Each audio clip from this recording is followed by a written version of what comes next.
Hello students, welcome to the class. आज की class में आप सभी का स्वागत है। तो आज हम एक नए टॉपिक की बात करने जा रहे हैं केमिस्ट्री के अंदर, यानी रासायनिक विज्ञान में एक नया टॉपिक शुरू करने जा रहे हैं, पॉलीमर्स। तो पॉलीमर्स होता क्या है, पहले हम इसको समझेंगे। जैसे आपने सुना होगा, पहले पॉलीथीन हो गया, बेकेलाइट हो गया, और हमने एक चैप्टर पढ़ा था जिसमें हमने केमिकल कंपाउंड्स को लेकर बात करी थी। उस केमिकल कंपाउंड्स में कुछ लास्ट के जो कंपाउंड्स थे वो एक चेन की फॉर्मेशन से बन रहे थे, यानी एक चेन होती है, यानी किसी कंपाउंड की चेन बनती हुई जाएगी और उन चेन फॉर्मेशन से कोई कंपाउंड फाइनल स्टेज में बन के तैयार हो रहा है। ऐसे हम कंपाउंड्स को बोलते हैं पॉलीमर्स। तो अब हर एक कंपाउंड के जो पॉलीमर होता है वो अलग होता है। जैसे नायलॉन के लिए अलग होगा, पॉलीथीन के लिए अलग होगा, बेकेलाइट के लिए अलग होगा। तो हर एक का जो पॉलीमर होता है उसकी जो फंक्शनल यूनिट होती है, या फिर हम बात करें जो सिंपल या सिंगल यूनिट होती है, अ, वो चीज़ होगी, उसको लेकर हम बात करेंगे। ठीक। तो पॉलीमर क्या होता है, तो सबसे पहले हम वर्ड को ही समझते हैं, पॉलीमर। देखिए, the term polymer is derived from two Greek word. तो ग्रीक के दो वर्ड आए थे, पॉली। पॉलिनोमियल सुना होगा, तो वहीं से ये पॉली आया था। पॉली मतलब मैनी, और मर्स मतलब क्या होता है, मर। मर मतलब होता है पार्ट या यूनिट, यानी ऐसा कुछ जिसके बहुत सारे पार्ट हों, तो उसको हम क्या बोलते हैं, पॉलीमर। और उसीलिए उसका जो प्लूरल फॉर्म चला गया, पॉलीमर्स। तो पॉलीमर शब्द एक ग्रीक शब्द से बना है। पॉली, पॉली का अर्थ है कई, यानी काफी, और मर का अर्थ होता है इकाई या भाग। तो the term polymer is derived from two Greek words, poly means many and mer means unit और पार्ट।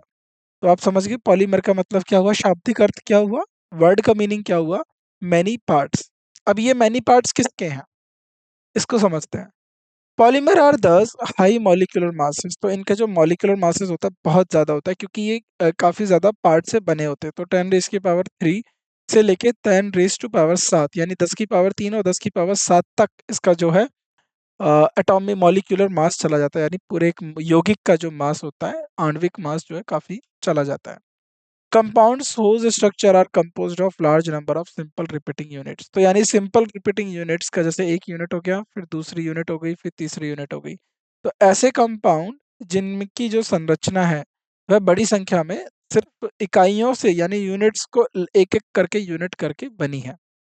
यानी पॉलीमर इस प्रकार का उच्च आणविक द्रव्यमान, यानी उनके जो द्रव्यमान होते हैं, जो आणविक या मॉलिक्यूलर या यौगिक द्रव्यमान होते हैं, वो बहुत ज़्यादा होते हैं। 10⁻³ से लेकर 10⁻7 एटॉमिक यूनिट तक यौगिक होते हैं, जिनकी संरचना बड़ी संख्या में सरल दोहराई, यानी रिपीट, दोबारा दोहराई जाने वाली इकाई से बनी होती है।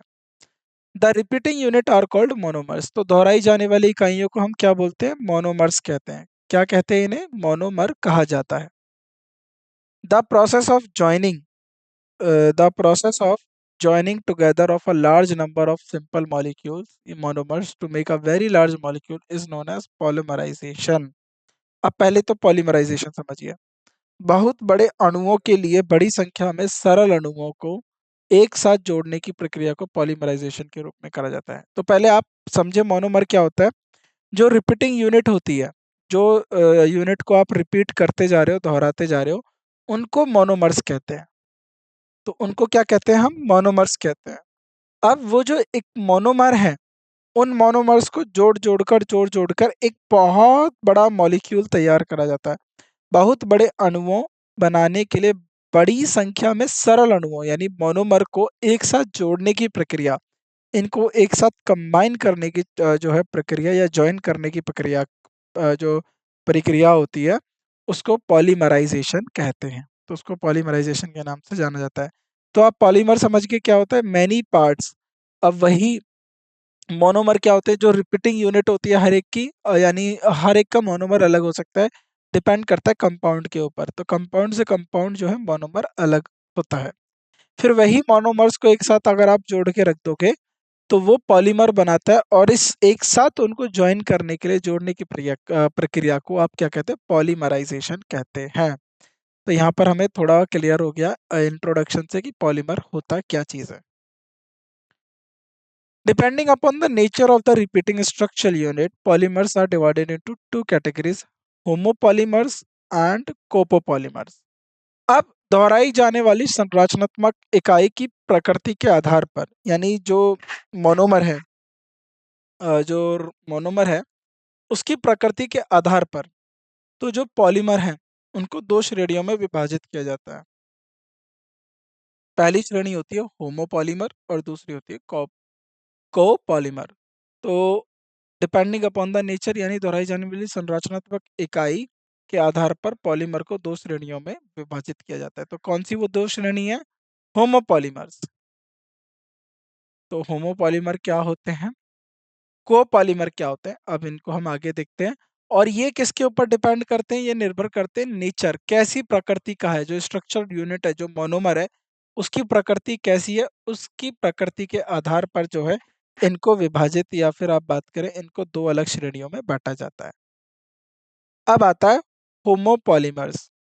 Polymers whose repeating structural units are derived from only one type of monomer unit are known as homopolymer। देखो होमो से मतलब आप समझिए, होमो का मतलब होता है सिंपल या सिंगल। तो पॉलीमर जिनकी दोहराई जाने वाली संरचनात्मक इकाइयां केवल एक प्रकार के पॉलीमर से इकाई से प्राप्त होती है, उन्हें पॉलीमर कहा जाता है। यानी जो उनके अंदर रिपीटिंग यूनिट होगा, जो स्ट्रक्चरल यूनिट होगा जिनसे वो बने हैं, वह एक ही टाइप के मोनोमर होंगे, यानी दो अलग अलग टाइप के मोनोमर नहीं बन रहे हैं, सिर्फ एक टाइप का मोनोमर होगा। जैसे मैं बात करूं पॉलीथीन की, तो पॉलीथीन का मोनोमर होता है इथीन, तो ये होता है इथीन। अब इथीन को बार बार जो है रिपीट करते रहेंगे, इथीन को रिपीटिंग करते रहेंगे, तो कहा जाता है इथीन को 1500 एटमॉस्फेरिक प्रेशर में 450 डिग्री सेल्सियस पे उबालते हैं, यानी इसको यूज करेंगे, गर्म करेंगे कैल्विन पे, तो हमें क्या, लगभग हमें पॉलीथीन मिलेगा। तो पॉलीथीन में जरा देखिए, पॉली मतलब मैनी और इथीन मतलब इथीन। तो बहुत सारे इथीन के पार्ट होते हैं, तो बहुत सारे इथीन के पार्ट होते हैं। मान लो ये एन हो गया, जितने पार्ट यहाँ पर होंगे तो इसी तरीके से ये चैन बनती जाएगी, इधर पॉलीथीन की जो है ये चैन बनती जाएगी।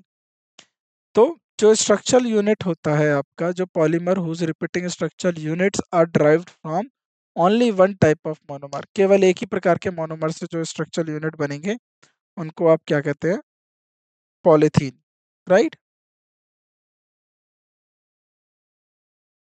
तो polymers whose repeating structural unit are derived from only one type of monomer are called homopolymer। उदाहरण के तौर पर पॉलीथीन, पॉलीथीन का एक टाइप में ही का ही पॉलीमर यूज होता है, जो आपको क्या यूज होता है? इथीन यूज होता है। तो मैनी इथीन, यानी मैनी पॉलीथीन मतलब मैनी इथीन, राइट। चलिए आगे बढ़ते हैं।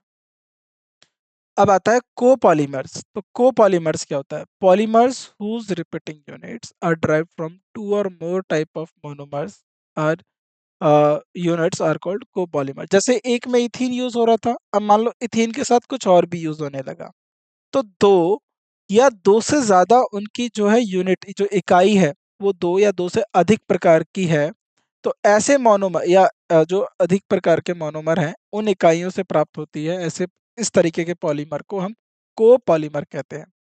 पॉलीमर्स हुज रिपीटिंग यूनिट्स, यानी पॉलीमर जिनकी दोहराई जाने वाली इकाई दो या दो से अधिक प्रकार के मोनोमर से बनी होती है, उसको आप कोपॉलीमर कहते हैं। उन्हें क्या कहा जाता है? कोपॉलीमर। एक उदाहरण के तौर पर नायलॉन 66,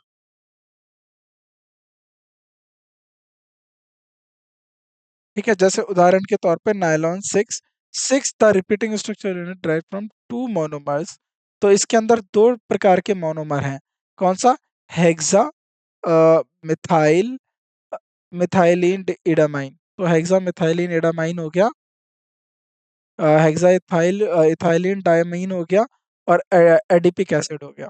तो उदाहरण के लिए नायलॉन सिक्स सिक्स में दोहराई जाने वाली संरचनात्मक इकाई दो मोनोमर है। तो कौन से दो मोनोमर हैं इकाइयों से प्राप्त होती है? अर्थात हेक्सा मिथाइल मिथाइलिन डायमीन और एडिपिक एसिड से, और एडिपिक एसिड से और हेक्सा मिथाइल एडिमीन, ये दो प्रकार के इसमें क्या होते हैं? पॉलीमर होते हैं। Depending upon the source from which they are obtained, polymer are broadly divided into following three classes। अब किन सोर्सेस से हम इनको प्राप्त करते हैं? उन सोर्सेज के आधार पर, यानी उन स्रोतों के आधार पर जहाँ से, जिस स्रोतों से इन्हें प्राप्त किया जाता है उनके आधार पर भी पॉलीमर को मोटे तौर पर निम्नलिखित 3 वर्गों में विभाजित किया जाता है। तो वो कौन से 3 वर्ग हैं? एक हो गया आपका नेचुरल पॉलीमर्स, यानी प्राकृतिक पॉलीमर, जो पॉलीमर आपको प्राकृतिक रूप से मिले हैं या नेचर से मिले हैं।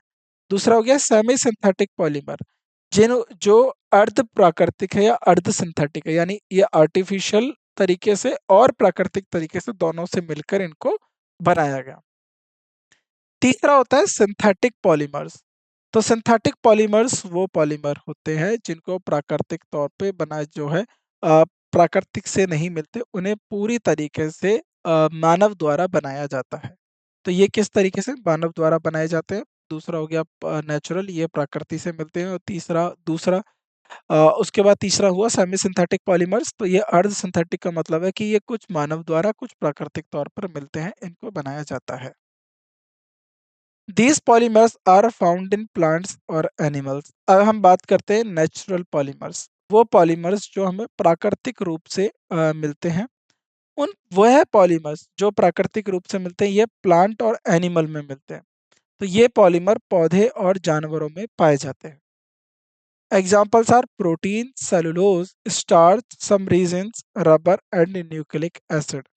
उदाहरण क्या क्या है इनके? उदाहरण है इनका प्रोटीन, सेलुलोज, स्टार्च और कुछ रीजन।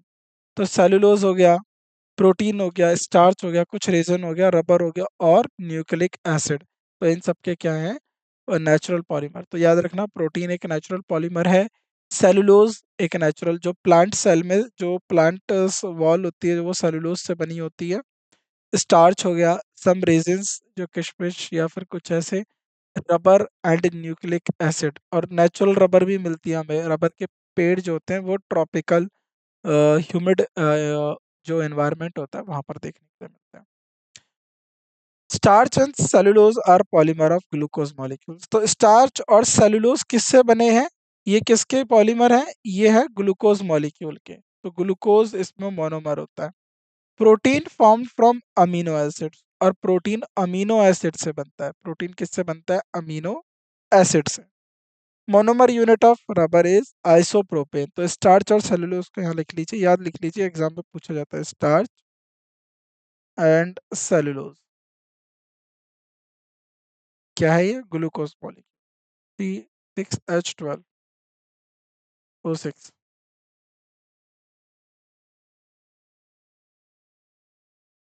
के बाद बना प्रोटीन्स,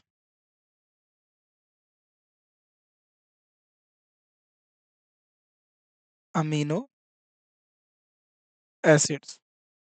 अब उसके बाद बना रबर,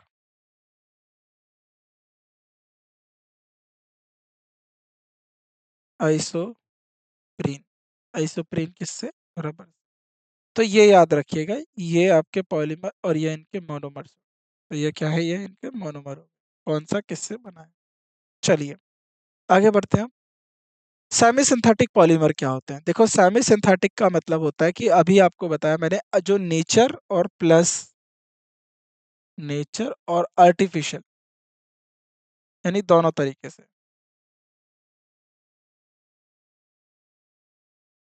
नेचर प्लस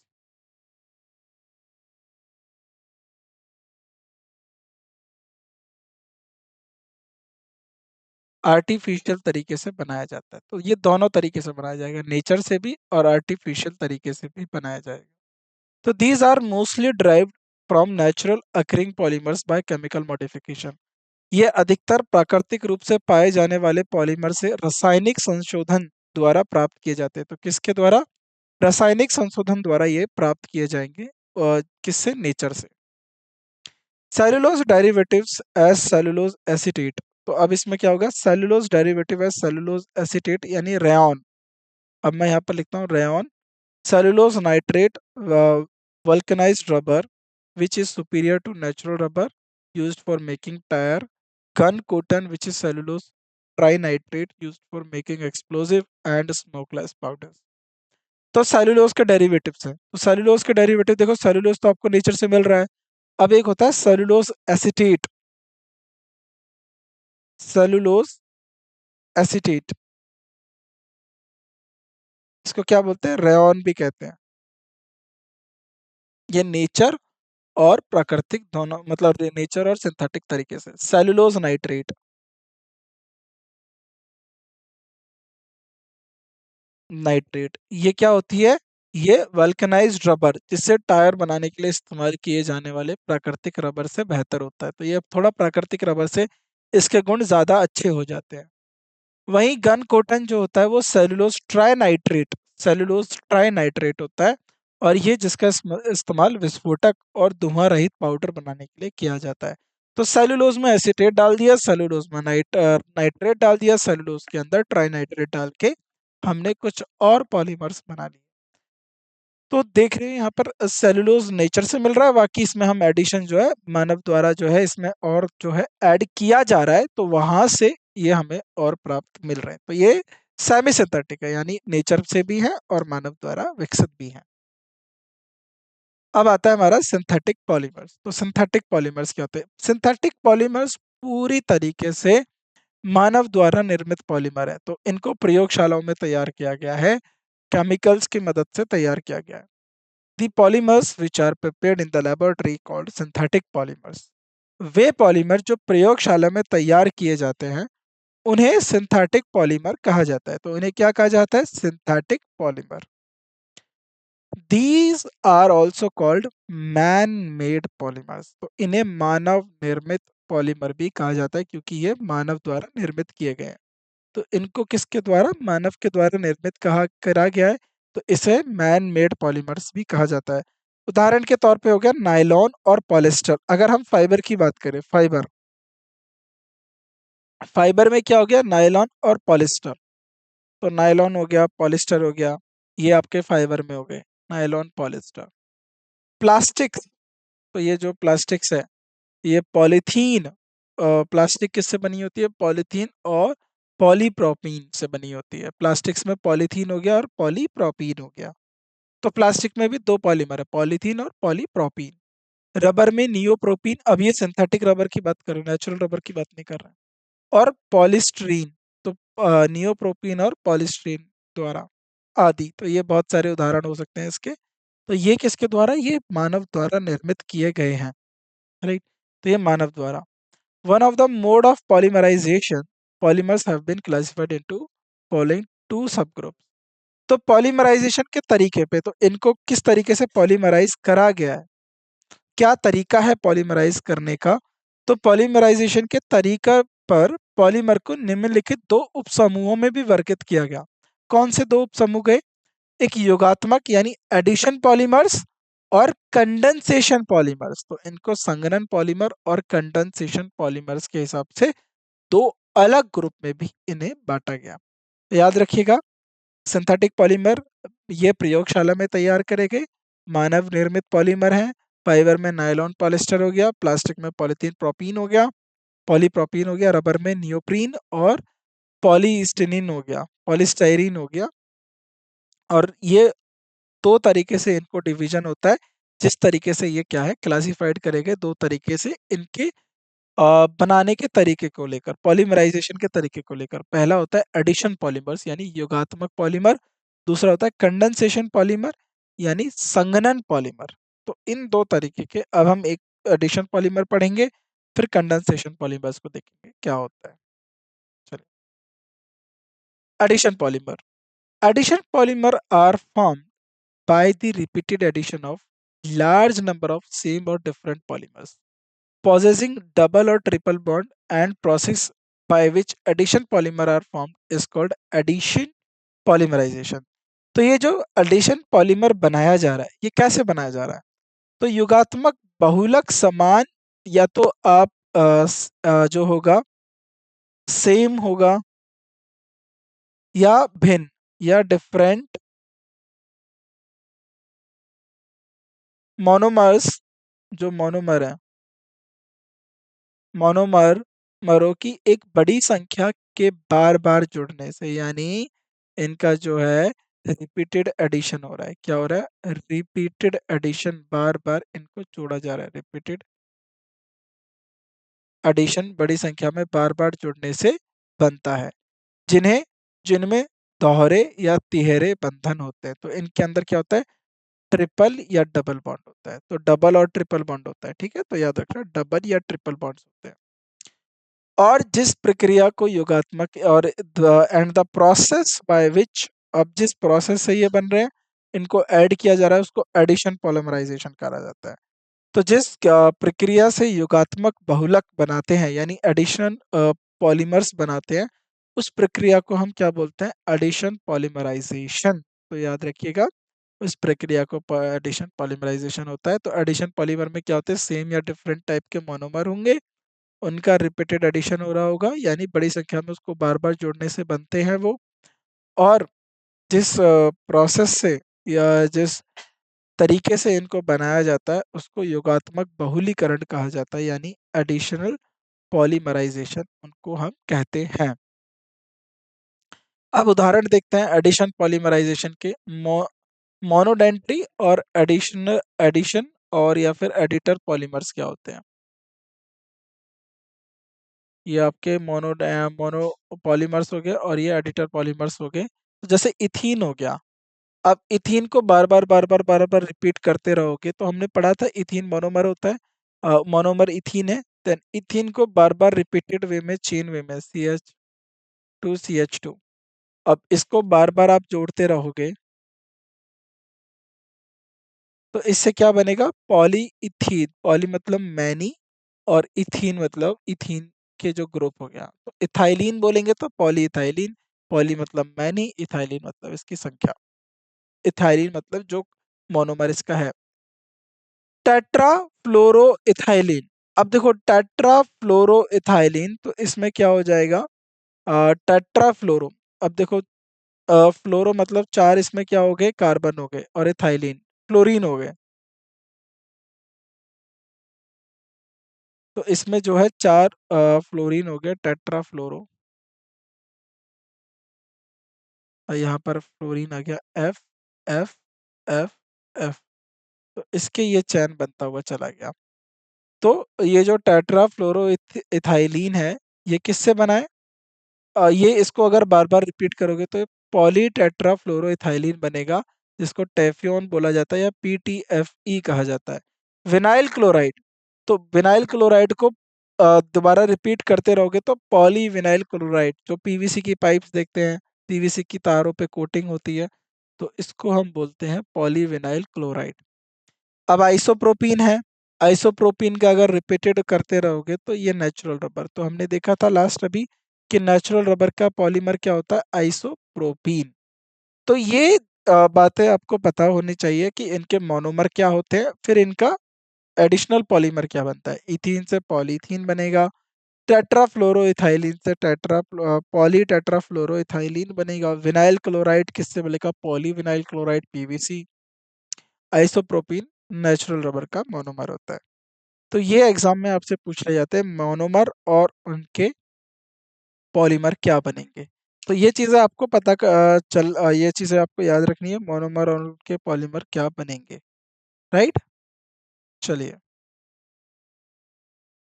आगे देखते हैं। अब आता है हमारा कंडेंसेशन पॉलीमर, यानी संघनन बहुलक क्या होते हैं। Condensation polymers are formed by repeating condensation reaction between two bifunctional or trifunctional monomer units, usually with elimination of small molecules of alcohol, ammonia, carbon dioxide, hydrochloride, etc. And process by which condensation polymer are formed is called condensation polymerization. संघनन बहुलक दो द्वितीय क्रियात्मक या त्रिय क्रियात्मक monomer इकाइयों के बीच संघनन अभिक्रिया को दोहरा कर निर्मित होते हैं। आमतौर पर alcohol, ammonia, carbon dioxide, hydrochloride आदि के छोटे अणुओं के उन्मूलन के साथ, और जिस प्रक्रिया से संघनन बहुलक बनाते हैं, उन्हें संघनन बहुलीकरण कहते हैं। क्या इसमें कहा गया, इसमें कहा गया जो कंडेंसेशन पॉलीमर्स हैं, उनके अंदर क्या होता है, जो कंडेंसेशन रिएक्शन होती है इनके अंदर, पहली बात तो संगलन अभिक्रिया होती है, कंडेंसेशन रिएक्शन। कंडेंसेशन रिएक्शन होगी किसमें, टू बाई फंक्शनल, या तो दो बाई फंक्शनल पॉलीमर होंगे, और ट्राई ट्राई फंक्शनल मोनोमर्स। ठीक है। इनकी यूनिट्स ले लेंगे और इनको एलिमिनेशन ऑफ स्मॉल मॉलिक्यूल्स, तो इनमें से क्या निकाला जाता है, छोटे अणुओं के उन्मूलन के साथ करेंगे। जैसे अल्कोहल, अमोनिया, कार्बन डाइऑक्साइड के ये छोटे जो मॉलिक्यूल होते हैं हाइड्रोक्लोराइड के, इनका उन्मूलन किया जाएगा, इनको रिमूवल किया जाएगा। फिर उसके बाद इसको बार बार कंडेंसेशन रिएक्शन से गुजारा जाएगा, और बाद में जो हमें प्रोडक्ट मिलेगा वो कंडेंसेशन पॉलीमर मिलेगा। तो यानी ये जो अभिक्रिया है, संघनन की अभिक्रिया को बार बार दोहराते रहेंगे, इसको दोहराते रहेंगे, तो दोहरा कर निर्मित होगा। और जो पॉलीमर निर्मित होगा, अब देखो ये किस तरीके से बनाया गया उसके ऊपर इसका नाम है। वहां पर ऐड करके बनाया गया तो उसको एडिशन पॉलीमर्स कह दिया गया। यहाँ पर कंडेंसेशन की अभिक्रिया द्वारा बनाया जा रहा है, तो इसको जो नाम दिया गया वो दिया गया कंडेंसेशन पॉलीमर। अब जिस तरीके से इसको बनाया जा रहा है, तो जो जैसे वहां पर हमने एडिशन यानी जोड़कर बना रहे थे, तो इसीलिए उसको बोला गया एडिशनल एडिशनल पॉलीमराइजेशन या एडिशन पॉलीमराइजेशन। तो यहाँ पर संघनन की अभिक्रिया द्वारा इनको निर्मित किया जा रहा है, तो इसको बोलते हैं संघनन बहुल किरण बहुलिककरण। तो बहुलिककरण इनका जो है नाम दिया जाएगा संघनन बहुलिककरण। ठीक। क्या कर रहे हैं कंडेंसेशन पॉलीमर में, तो इसमें कंडेंसेशन रिएक्शन हो रहा है, रिपीट करा जा रहा है। तो जो द्वि या जो टू बाई फंक्शनल या जो बाई फंक्शनल मोनोमर हैं, या दो द्विक्रियात्मक या त्रिक्रियात्मक जो मोनोमर हैं, उनको उनकी संघनन की अभिक्रिया को दोहराकर हम जो है पॉलीमर निर्मित कर रहे हैं, उनको हमने क्या बोल दिया, संघनन पॉलीमर कह दिया गया, संघनन बहुलक कह दिया गया। और इस प्रक्रिया को हमने क्या कहा, कंडेंसेशन पॉलीमराइजेशन। ठीक। चलिए, अब याद रखिएगा मोनोमर और कंडेंसेशन पॉलीमर क्या है। तो पहला आता है फिनोल। Phenol plus formaldehyde. अगर फिनोल और फॉर्मेल्डिहाइड को कंडेंसेशन की प्रक्रिया से संघनन की प्रक्रिया से गुजारा जाता है, तो इससे कौन सा हमें पॉलीमर मिलता है, बेकेलेट। ये याद रखना है क्योंकि परीक्षा में पूछा जाता है बेकेलेट किससे बनता है। Ethylene glycol. अब ये इथाइलिन ग्लाइकॉल क्या है, और टेरा फैथलिक जो है आपका, टेरेफेथेलिक हो गया और इथाइलिन ग्लाइकॉल हो गया, तो इससे डेक्रोन और ट्राइलिन बनता है। तो इथाइलिन ग्लाइकोल और टेरेफेथेलिक से क्या बनेगा आपका, ट्राइलिन और डेक्रन बनेगा। इथाइलिन ग्लाइकोल प्लस फैथेलिक एसिड से क्या बनेगा, अल्काइड रेजन, अल्काइड रेजन बनेंगे। मेलामीन प्लस फॉर्मेल्डिहाइड। तो मेलामीन और फॉर्मेल्डिहाइड से क्या बनेगा आपका, मेलामीन और फॉर्मेल्डिहाइड से मेलामीन फॉर्मेल्डिहाइड रीजन, ये इससे बनेंगे। कैप्रोलैक्टम और कैप्रोलैक्टम का बार बार कंडेंसेशन रिएक्शन से आप कंडेंसेशन अभिक्रिया से इसको गुजारेंगे, तो इससे क्या बनेगा, इससे बनेगा नायलॉन 6। और नायलॉन 6 काफ़ी एक मजबूत फाइबर के तौर पर इस्तेमाल किया जाता है। अल्फा डी ग्लूकोज, तो इस पे अल्फा डी ग्लूकोज से स्टार्च और ग्लाइकोजन बनता है। तो अल्फा डी ग्लूकोज से स्टार्च और ग्लाइकोजन बनता है, ये भी कंडेंसेशन अभिक्रिया के द्वारा बनते हैं। बीटा डी ग्लूकोज से क्या बनेगा आपका, सेलुलोज और सेलुलोज। तो बीटा डी ग्लूकोज को कंडेंसेशन अभिक्रिया से निकालेंगे तो सेलुलोज। तो ये सातों के सातों आपको याद रखने, क्योंकि परीक्षा में पूछे जाते हैं। देखो वहां पर पॉली में तो याद था, उनको याद रखना। पॉलीथीन मतलब पॉलीथीन, पॉलीविनाइल क्लोराइड मतलब विनाइल क्लोराइड से बन गया, यहाँ पर याद रखना है। फिनोल और फॉर्मेल्डिहाइड बेकालाइट, बेकालाइट इसका कॉमन नेम है। इथाइलिन ग्लाइकोल और ट्राइफेथिलिक में ट्राइलिन और डेकरन हो गया। तो ये परीक्षा में पूछे जाते हैं, तो मोनोमर्स भी याद रखना है आपको, और इनका जो कंडेंसेशन पॉलीमर्स का नाम है उनको भी जो है आपको याद रखना है, राइट। चलिए, depending upon the magnitude of molecular forces, polymers are classified in elastomers, fibers, thermosetting plastic। अब देखिए, आणविक बलों का जो इनके बीच में जो मॉलिक्यूल्स हैं उनके बीच में भी बल लगे हुए होते हैं, उनके बीच में भी फोर्सेस होते हैं। तो अभी हमने इनको एक कैटेगरी थी कि किस तरीके से इनके जो स्रोत हैं कहाँ से ये प्राप्त होते हैं, उनके ऊपर हमने इसको डिवाइड करा, नेचुरल, सेमी सिंथेटिक, सिंथेटिक। फिर उसके बाद हमने डिवाइड करा किस तरीके से इन्हें बनाया जाता है, एडिशन और हो गया, फिर उसके बाद कंडेंसेशन पॉलीमर्स हो गया। अब इनको डिवाइड करने का एक और कैटेगरी है कि अब इनके जो आणविक बल हैं, जो इनके मॉलिक्यूलर फोर्सेस जो इनके बीच में लग रहे हैं, इनके मॉलिक्यूल्स के बीच में जो फोर्सेस लग रहे हैं, उन फोर्सेस के आधार पर इनको चार तरीकों से बांटा गया। पहला था इलास्टोमर, दूसरा फाइबर, तीसरा थर्मोसेटिंग पॉलीमर, और उसके बाद चौथा है थर्मोप्लास्टिक पॉलीमर और थर्मोसेटिंग पॉलीमर्स। तो depending upon the magnitude of molecular forces, polymers are classified as elastomers, fibers, thermosetting polymers or thermoplastic polymer and thermosetting polymers। Elastomer हो गया, फाइबर हो गया, थर्मोप्लास्टिक पॉलीमर हो गया और थर्मोसेटिंग पॉलीमर्स हो गया। ठीक, तो इन चार तरीकों से ये चार ये डिवीजन है इनके, इनको इन चार अलग अलग तरीके विभाजित किया जाता है। इलास्टोमर्स क्या होते हैं? Polymers in which the intermolecular forces of attraction between the polymer chain are the weakest are called elastomers। तो वो पॉलीमर जिनके पॉलीमर श्रृंखलाओं के बीच आकर्षण का अंतरा आणविक बल, जो उनके म, आणविकों में या मॉलिक्यूल्स में जो बल लग रहा है वह सबसे कमजोर होता है, और जिनके बीच में सबसे कमजोर होता है उनको हम क्या बोलते हैं? इलास्टोमर्स कहते हैं।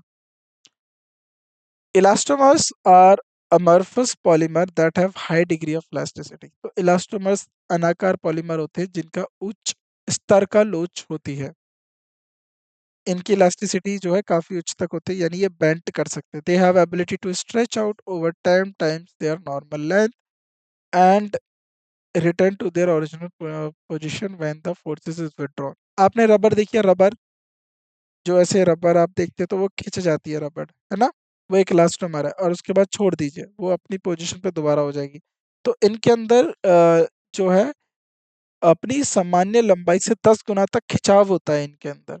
खिंचाव करने वाले बल वापस लाने पर मूल स्थिति में लौटने की क्षमता भी होती है, यानी आप इसको खींच के छोड़ देंगे तो ये दोबारा अपनी मूल स्थिति में लौट आएगा। The most important example of an elastomer is natural rubber. तो इलास्टोमर का सबसे महत्वपूर्ण उदाहरण क्या है? प्राकृतिक रबर। तो ये आप लिख के रखेंगे क्योंकि परीक्षा में पूछे जाते हैं इलास्टोमर्स का क्या उदाहरण है।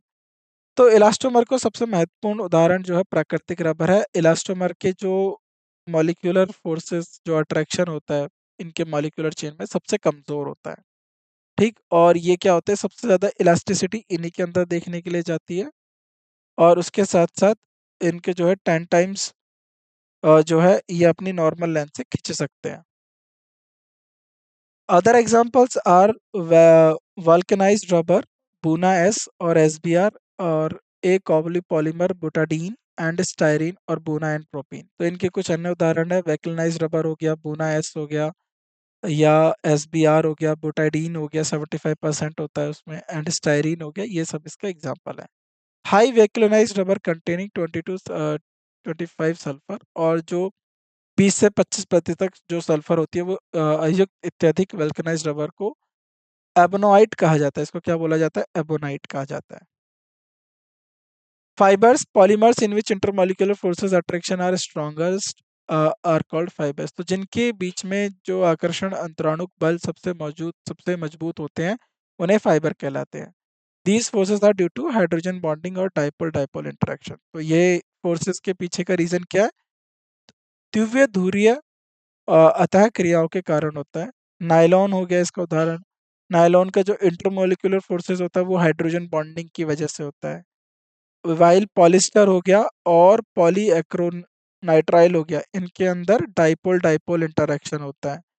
और किसके बीच में? पॉलीकार्बोनिल यानी सी और ओ के बीच में, और कार्बोनिल साइनो ग्रुप के यानी सी और एन के बीच में। तो डाइपोल डाइपोल और हाइड्रोजन बॉन्डिंग की वजह से इनके बीच में जो फोर्स है वो मजबूत हो जाता है। अब आता है आपका थर्मोप्लास्टिक्स। दीज आर लीनियर और slightly branch long chain molecules capable of repeating softening और हीटनिंग और हार्डनिंग ऑन कूलिंग। तो यह रेखीय हल्की साखित लंबी श्रृंखला वाले अणु होते हैं जो बार बार गर्म करने पर नरम हो सकते हैं और ठंडा करने पर ये सख्त हो जाएंगे। तो ये टेम्परेचर के साथ जो है वेरी करते हैं। These polymer possess intermolecular forces of attraction intermediate between elastomers और फाइबर्स। तो इनका जो इंटरमॉलिक्यूलर या फिर आपको बात करें अंतरा आणविक जो बल होता है वह प्लास्ट फाइबर और इलास्टोमर के बीच में रहता है। जैसे पॉलीथीन हो गया, पॉलीस्टीरीन हो गया, पॉलीविनाइल क्लोराइड हो गया, टफलोन हो गया और पॉलीविनाइल हो गया। तो पॉलीथीन को गर्म करने पे देखना वो सॉफ्ट हो जाती है, आप उसको ठंडा कर दीजिए वो हार्ड हो जाएगी। अब आता है thermosetting plastic polymers. These are cross-linked or heavily branched molecules which on heating undergo extensive cross-linking in modules and again become infusible. यह क्रॉस-लिंक्ड या भारी श्रखित अणु होते हैं जो गर्म करने पर सोचा में व्यापक क्रॉस लिंक से गुजरते हैं और फिर अप्रभावी हो जाते हैं, यानी इनके ऊपर हीट का जो है कोई असर नहीं होगा। This can not be reused और इनको पुनः उपयोग में नहीं लाया जा सकता, या एक ही बार इनका उपयोग किया जा सकता है। जैसे बेकालाइट हो गया, यूरिया फॉर्मेल्डिहाइड और मेलामाइन फॉर्मेल्डिहाइड हो गया। तो ये सारे इसके एग्जाम्पल हैं। तो यहाँ पर हमारा जो है पॉलीमर का चैप्टर समाप्त हुआ। तो मैं उम्मीद करता हूँ आपको जो है चैप्टर्स में बहुत सारी चीज़ें पता होगी। तो जो परीक्षा में जो पूछी जाती हैं वो आपसे पूछे जाते हैं मोनोमर्स और पॉलीमर्स के टाइप। तो इनको आपको अच्छे से याद रखना है, क्योंकि जब भी परीक्षा में आपसे ये पूछे जाए आपको पता हो कौन सा किसका मोनोमर होता है, क्या किसका टाइप होता है, ताकि जब परीक्षा में पूछे जाए तो आप इनके अच्छे से उत्तर दे पाए। बाकी अगली क्लास में हम कुछ अन्य टॉपिक के साथ आपके साथ चर्चा करेंगे, कुछ अन्य बातों को आपके साथ साझा करेंगे। तब तक के लिए जो आपको बताया गया उनको उनको अच्छे से पढ़िए, समझिए और याद करके रखिए। भूलना नहीं है, इनको प्रतिदिन आपको रिवाइज करना है। तो आप सभी का शुक्रिया आज की क्लास में हमसे जुड़ने के लिए। आपसे मुलाकात होती है अगली क्लास में। तब तक के लिए जो आपको चीज़ें बताई गई हैं उनको आप समझिए, सीखिए और याद करिए। धन्यवाद आप सभी का। Thank you.